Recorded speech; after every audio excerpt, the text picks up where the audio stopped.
Olá, graça e paz, louvado seja Deus. Hoje estamos dando início, aos comentários de uma carta muito especial do apóstolo Paulo, que é a carta de Paulo aos Gálatas, amém?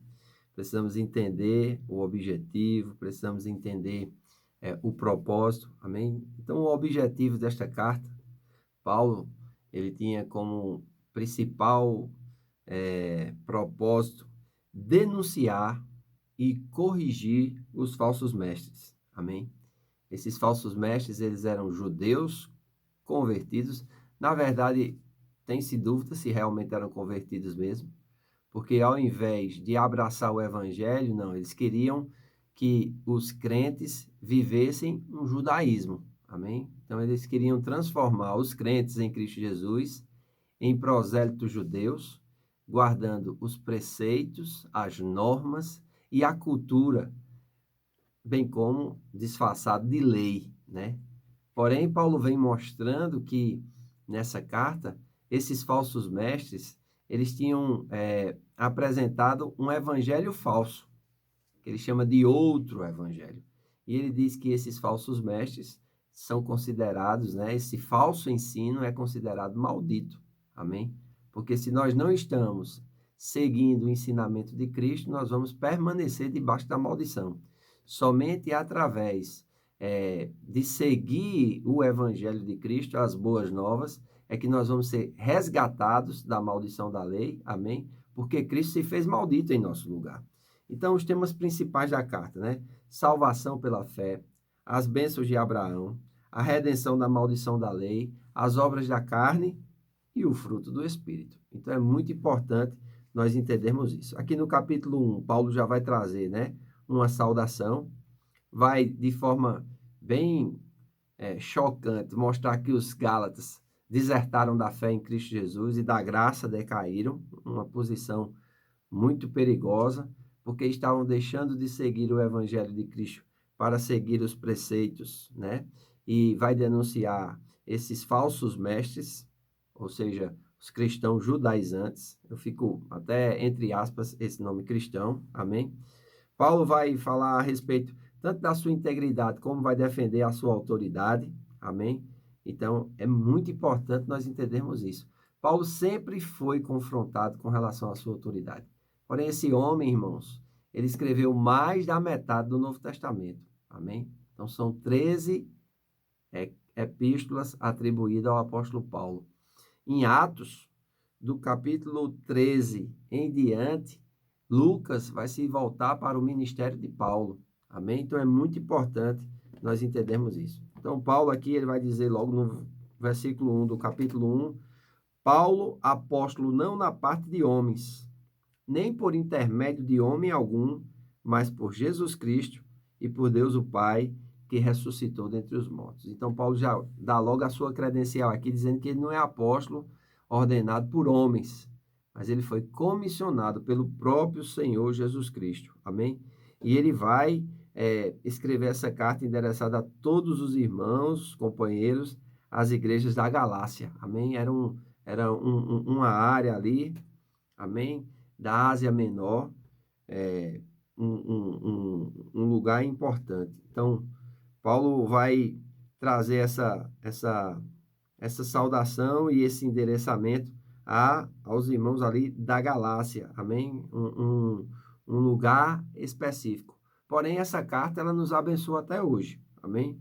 Então, Paulo vai trazer instruções aqui sobre a graça, Graça a vós outros e paz da parte de Deus, nosso Pai e do Senhor Jesus Cristo, o qual se entregou a si mesmo pelos nossos pecados, para nos desarraigar deste mundo perverso, segundo a vontade de nosso Deus e Pai, a quem seja a glória pelos séculos dos séculos. Amém. Então, o propósito de Jesus ter morrido pelos nossos pecados foi para nos desarraigar desse mundo. Amém?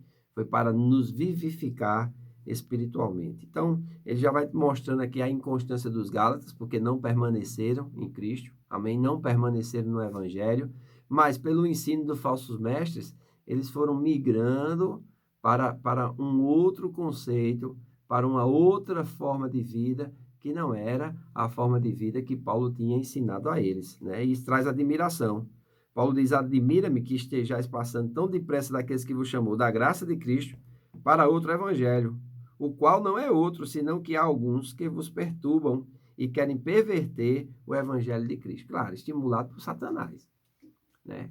Satanás sempre vai querer perverter a verdade que promove liberdade, a graça que nos dá um favor imerecido e o dom da justiça que nos dá acesso ao Pai por obras, por coisas que eu e você temos que fazer, amém? Para termos acesso a essas coisas. Não, nós fomos salvos para as boas obras e não são as boas obras que nos dá acesso a Deus. O que nos dá acesso a Deus é a fé no sacrifício de nosso Senhor Jesus Cristo. Amém? E através da fé no sacrifício de nosso Senhor Jesus Cristo, a fé em Cristo Jesus, a confissão pública, crendo com o coração, confessando Jesus como Senhor, crendo com o Espírito que Ele ressuscitou dentre os mortos, isso nos torna novas criaturas. Amém? E nos dá a condição de receber o Espírito de Deus, né? E o Espírito de Deus vai nos revelar a vontade de Deus, e assim nós vamos desfrutar de uma viva esperança, amém? De um estilo de vida completamente diferente, desarraigado do mundo. É como ele diz numa outra carta, né? Ele diz: ele nos transportou do império das trevas para o reino do Filho do seu amor, né? Então ele vai dizer assim: olha, mas ainda que nós, ou mesmo um anjo vindo do céu, vos pregue evangelho, que vá além dos que já vos temos pregado, seja maldito. Assim como já vos dissemos, e agora repito: se alguém vos prega evangelho que vá além daquele que recebeste, seja maldito. Amém? Porque o evangelho que Paulo recebeu e pregou, ele recebeu do próprio Senhor Jesus Cristo. Ele não foi a Jerusalém fazer um curso com os apóstolos. Não. Ele foi para a região da Arábia, né? Depois de 3 anos, ele passou por Jerusalém, tentou encontrar os irmãos, viu Pedro, Tiago e João, e parece que nada acrescentou a eles. Amém? Mas ele viu. E ele continuou anunciando, né? E ele continuou pregando. Amém? Então, Paulo, ele mostra que o evangelho que ele recebeu do próprio Senhor Jesus Cristo. Prova a origem divina de seu evangelho, relatando fatos pertencentes à sua conduta antes da conversão, né? Na sua conversão e suas atividades após conversão. Porque o evangelho que não promove mudança não é evangelho. Amém? Então, o evangelho, ele promove em nós uma mudança que começa de dentro para fora, não é de fora para dentro. Não adianta eu mudar minhas roupas, não adianta eu mudar o meu jeito de falar, a minha face, mas não ter uma mudança interior. É muito importante nós atentarmos para isso. Amém? A conversão, ela acontece no Espírito. Amém? Paulo diz isso escrevendo aos Efésios. Ele diz assim: estando vós mortos nos vossos delitos e pecados, ele vos deu vida. Amém? Então é muito importante nós atentarmos para isso. Amém? Então ele vai falar um pouquinho a respeito da sua conversão, vai falar a respeito que ele avantajava muitos da sua idade, quando era judeu, versículo 14, era zeloso da tradição dos seus pais. Quando, porém, ao que me separou antes de eu nascer e me chamou pela sua graça, aprove revelar seu filho em mim, para que eu pregasse entre os gentios, sem detença não consultei carne e sangue, nem subi a Jerusalém para os que já eram apóstolos antes de mim, mas parti para as regiões da Arábia e voltei outra vez para Damasco.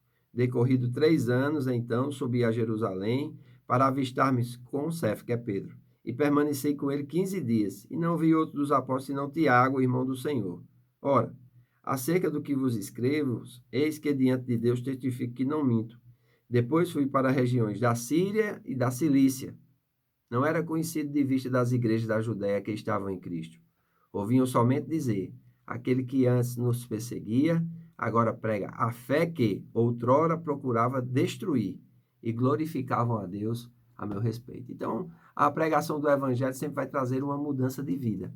Amém? E as pessoas, ao verem essa mudança de vida, eles vão glorificar a Deus, eles vão exaltar a Deus, eles vão bendizer a Deus por aquilo que é feito em nós e através de nós. Amém? Então, tem muitas coisas que nós vamos aprender nessa carta, e eu creio que Deus vai nos dar um bom tempo na sua presença. Quero estimular você a ler a carta aos Gálatas, amém? Se você puder ler ela toda, amém. Mas todo dia nós vamos comentar um capítulo. Estamos encerrando o comentário do capítulo 1. Amanhã, se Deus quiser, estaremos comentando o capítulo 2. Então, que Deus te abençoe. Tenha um excelente dia na presença do Senhor. Um grande abraço.